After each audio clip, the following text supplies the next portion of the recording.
Hello, everybody, and welcome. The NFL season is finally here. And with that comes the first edition of Power Rankings. Right before week one, let's rank these teams. Before I dive right into it, I want to quickly say if you're new, subscribe, particularly appreciated. Leave a like and comment down below your own thoughts, and let's get right into it. To begin with the honorable mentions, and there's quite a few, we have the San Francisco 49ers. And yes, I do have the Niners winning the division this year, but they also had a terrible season last year and have had quite a few pieces depart in the offseason. Dre Greenlaw, Talanga Hufanga, Debo Samuel, Jordan Mason, Aaron Banks, and Elijah Mitchell are all gone, and they were kind of key contributors last year. So them departing kind of making me a little concerned about this offense and defense, but we'll see how the season goes. The big thing is the CMC needs to stay healthy, and the hope is that Brock Purdy can get back to 2023 level of play. If those things happen, I feel just fine about the 49ers, but until then, they are an honorable mention. Another honorable mention is the Los Angeles Chargers, and I have some questions surrounding the Chargers this season. Part of it comes with the passing game, but not necessarily the fact that, Justin Herbert is the quarterback. He can throw the ball really damn well. That everyone knows that. But it is the pass catchers and the consistency of those pass catchers that bring my questions in with this Chargers team. I do like the Omarion Hampton pick, and I like that they brought in Najee Harris. I think the running game is going to be pretty reliable. But all around, it's going to come down to that pass game. We know what kind of team they're going to be defensively. They're a really damn good team with Harbaugh as the head coach defensively last year. So they're going to be a solid team. The question is just, can their pass catchers come up when they need to? Kind of been an issue the past few years. Kind of been an issue since Herbert arrived. So who knows? Maybe this deal will change, but for now, they are an honorable mention. The third honorable mention is the Cincinnati Bengals, and my issues with them is kind of the opposite of my issues have with the Chargers. We know that their passing game is going to be lethal. Ja'Marr Chase, Tee Higgins, and Joe Burrow are going to be just fine. They're going to put up points. The issue comes with their defense, any question marks surrounding that. They did finally get that restructured, the kind of extension deal done with Trey Hendrickson, making it so now he's getting paid $30 million. But based off what we saw in the preseason, Hendrickson alone is not going to fix those issues with the defense. So until we actually see the defense and the starting defense go out there and actually improve and perform, I'm going to be hesitant on the Bengals. I mean, they're getting cooked by Tanner McKee in the preseason, but it was preseason, so they're an honorable mention still, but it did kind of keep them from the top 10 for at least week one. The final honorable mention is the Los Angeles Rams. They barely missed out in the top 10, but I do still feel like as a team, they're in a fantastic spot. Matthew Stafford was back at practice right before the end of the preseason, and that's exactly what you wanted to see there. Devontae Adams is going to pair beautifully up with Puka Nacua, and then you have Kyren Williams still in the backfield, with some reports even saying we're going to see a little bit more of Blake Corum this season, which I'm excited for as well. So the thing that gets me most excited for the Rams is their defense. Last year, they played fantastically. They're still a pretty young unit, a bunch of second and rookie guys now entering their third and second years in the league. Another year of chemistry under their belts, another year of NFL experience. They're going to be a dangerous force up front. This is the team that had the eventual Super Bowl champs sweating in their own stadium last year in the playoffs, and I expect the Rams to continue that level of play into this season. Now, getting into the actual top 10, and we begin with the Denver Broncos, a team that kind of surprised me last season. They ended up playing really well and overachieving in expectations, especially offensively, as Bo Nix played great last year. He's expected to take a jump, though it is sophomore season, so maybe a little bit of a sophomore slump there. We shall see. A new look running back room has me really excited for the Broncos. J.K. Dobbins is coming off of an injury, but he played really well last year for the Chargers. And then I have sung the praises all offseason for their rookie RJ Harvey. I'm a massive fan of him in any type of role that Sean Payton will throw at him. He's going to be a great player for. I am so high on RJ Harvey. A little bit of bias there on that side, but I do think he's going to be a fantastic weapon for this Broncos team. And the defense added a ton of pieces as well, including Dre Greenlaw and Talona Hufanga, and they ended up having probably my favorite offseason of the entire NFL last year. And I could totally see them competing with the Chiefs for the top spot in the AFC West.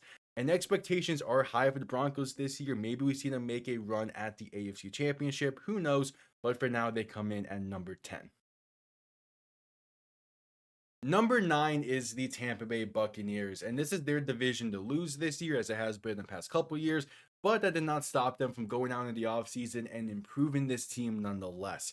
The receiver room is going to be fantastic. They pair Mike Evans and Chris Godwin up with Emeka Egbuka out of Ohio State. I feel like he's going to be a fantastic player there and a great receiver 3 option for Baker Mayfield. And they still have the running back tandem of Bucky Irvin and Rashad White, going to be a top half running back pairing in the NFL this season. Plus, the news about Tristan Wirfs being healthy enough for week 1 is going to be massive for that offensive line. He is a cornerstone player at tackle for them. The defense remains the solid unit that it was last year, with the main question really being the fact that offensive coordinator Liam Cohen left for Jacksonville. And how is that going to shake up the offense? To me, I don't think it will shake it up that much. He was only the OC for last season, as years before it was someone else. So I feel like the offense is still going to be going as usual, being as functional as usual, and being as good as usual. So because of that, I'm not really worried about Tampa offensively or defensively. I feel pretty good about Tampa all around. Number 8 is the Houston Texans. Now I was debating them putting them here or at 7, ended up putting them here at 8. They had a rinse and repeat season last year and ended the same way as 2023. They got to the AFC divisional round but lost to the Chiefs in the end of the day. The offense going to be without Joe Mixon the first month of the season at least, which is not a great sign. Though they do have Nick Chubb and Dameon Pierce right behind him, and they're going to be a pretty fine pairing for this first 4 weeks. But I'm not really sure how comfortable I am in saying that Chubb and Pierce are going to do enough for this offense as a tandem that Joe Mixon could do on his own.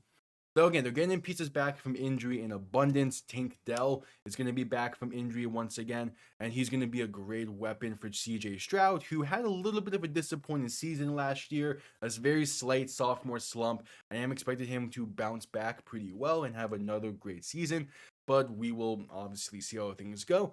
The defense had some nice new additions as well. Will Anderson entering his 3rd season in the league and being paired back with Sheldon Rankins after he spent a season in Cincy. And again, Stroud's played sophomore slump last year. I think he's going to bounce back from that just fine. And this is Houston's division to lose, so they come in at number 8. Number 7 is the Washington Commanders, a team that drastically overperformed expectations last year. They're going to have a very tough hill to climb this season if they're going to have a better finish than they did last year, but it doesn't mean they won't be a better team all around. Jaden Daniels played really well last season, and if he can avoid a drastic sophomore slump, the Commanders are going to be a very tough team to beat this season. They traded away Brian Robinson Jr. to create room for surprise 7th round rookie Jacory Krosky-Merritt, who had a fantastic preseason and fully earned that running back 2 spot and going to be paired alongside Austin Ekeler this season. They traded for Deebo Samuel to provide another target for Jaden Daniels, as some of the offensive targets that they had last season departed this offseason. They get a Terry McLaurin extension done at what was a pretty fair price, coming in at roughly $33 million a year.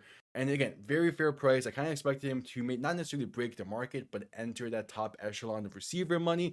He stayed in a pretty reasonable amount, I would say.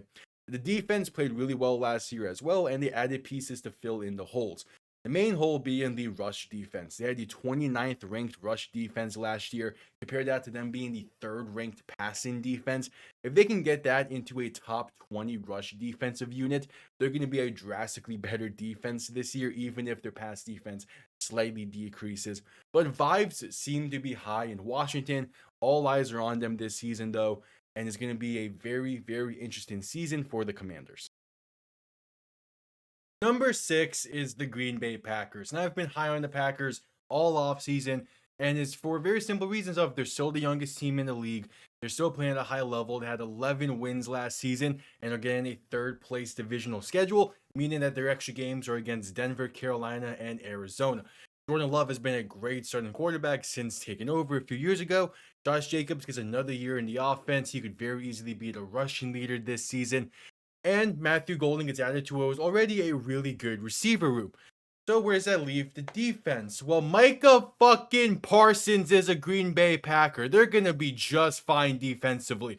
They had some questions about the pass rush entering this season, not anymore. It might take some time for Parsons to get back into the swing of things. He has not been practicing at all this summer. But at the same time, it is Micah Parsons. If it takes a half of football, if it takes a week, it really does not matter. When Parsons is going, he is a difference maker and easily is a 2 to 3 game difference maker. The Packers' expectations were already high before they made that trade. They're even higher now, and probably the team have the highest expectations for this season because they have every piece to go out there and win and contend for a Super Bowl now, especially after that trade. And I definitely do feel like they can, especially this season when the NFC is looking just a bit weaker compared to the AFC. This is the chance for the Packers. I still only have them at number 6, so I was very close to move them higher into the top 5. But for now, they come in at number 6. Entering the top 5, we have the Baltimore Ravens coming in at number 5. Lamar is coming off of what probably is his best season of his career so far, and it didn't even result in an MVP.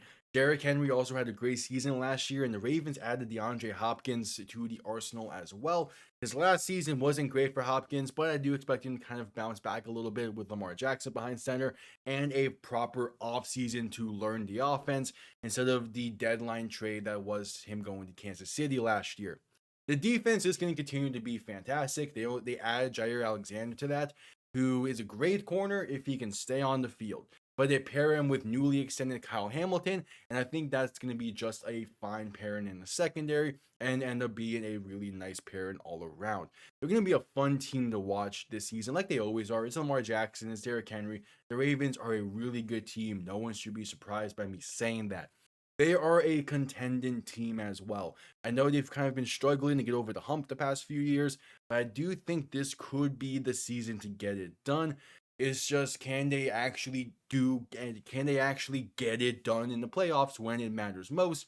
But as we enter the season, to me, they are at number 5. Number 4 is the Kansas City Chiefs. They're always going to be a top team in the league as long as they got Mahomes, Kelsey, and Andy Reid, and all three are returning for this season. So they're going to be a top team in the league. No one's surprised there. An interesting part to me for this offense is going to be Xavier Worthy's role for this season. Entering his second year in the league, I expect him to get a larger role for this offense.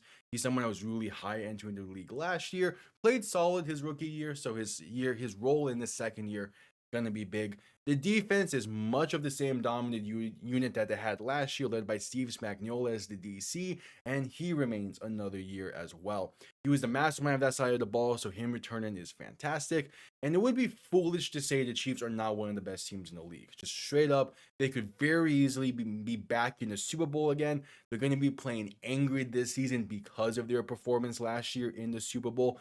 But last time they lost in the Super Bowl like that, the next year they did not return. So something to keep an eye on there. See if they can change the pattern, if you will, a little bit.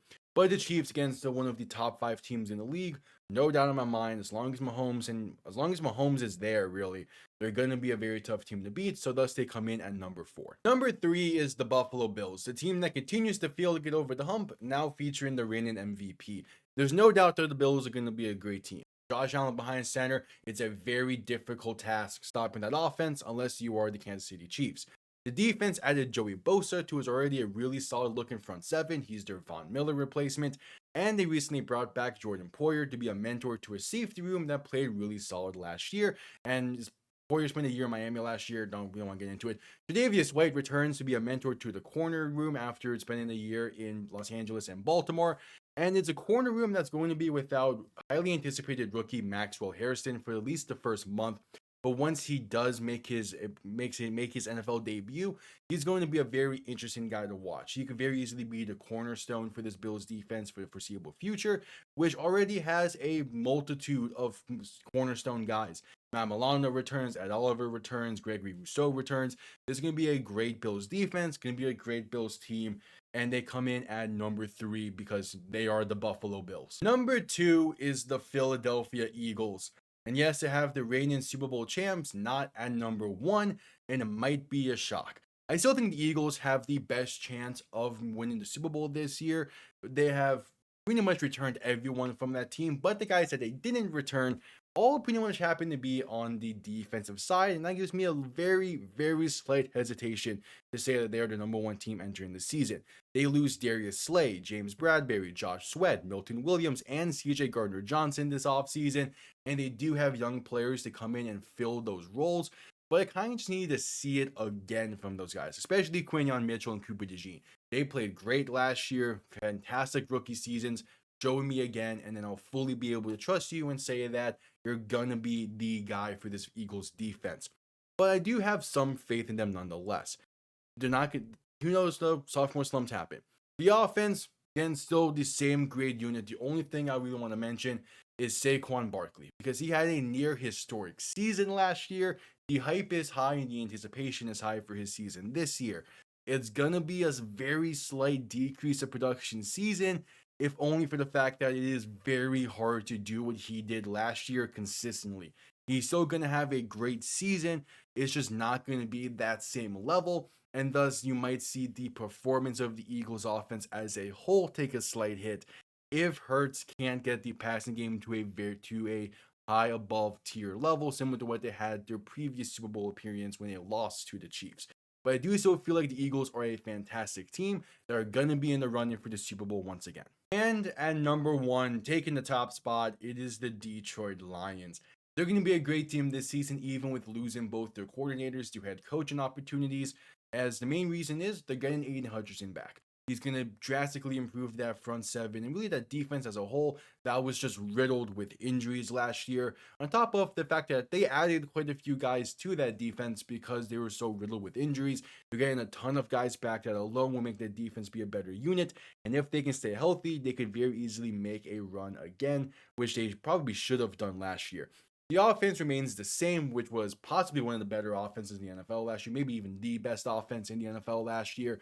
The receiver room has the key guys, but for the most part, kind of bears a 5-man receiver room. But Isaac TeSlaa played really well in the preseason and is going to be a pretty solid receiver for the Lions this year.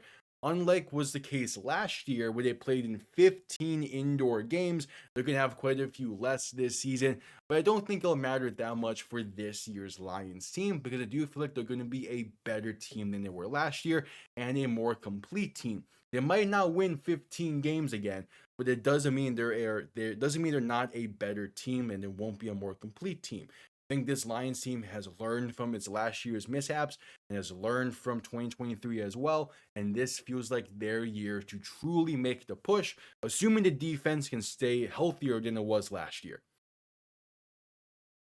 Well, there you have it, a quick little rundown. The Broncos are at 10, Buccaneers are at 9, Houston Texans at 8, Commanders at 7, Packers at 6, Ravens at 5, Chiefs at 4, Bills at 3, Eagles at 2, and the Lions round things out at number 1. Again, let me know your thoughts down below, and I'll see you all next time. Have yourselves a damn good one. Peace.